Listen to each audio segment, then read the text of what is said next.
नमस्कार मु सुब्रत कुमार प्रधान जिला कांग्रेस कमिटी सभापति झारसुगुड़ा।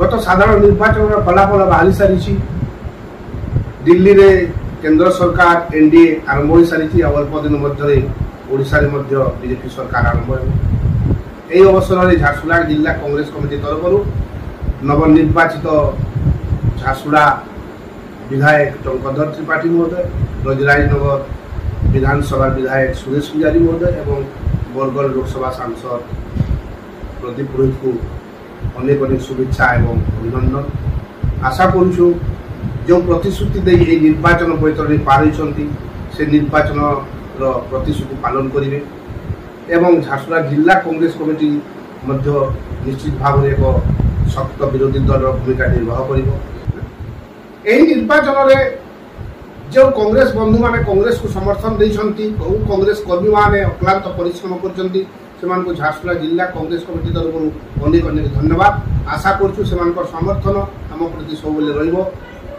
समस्त दलर मुखिया मान खाली गोटे मोर अनुरोध, जो दल जेते भोट पाइछंती सेते परिमाण रे गछ लगांतु, कारण झारसुगुड़ा जिला कल कारखाना रे परिपूर्ण।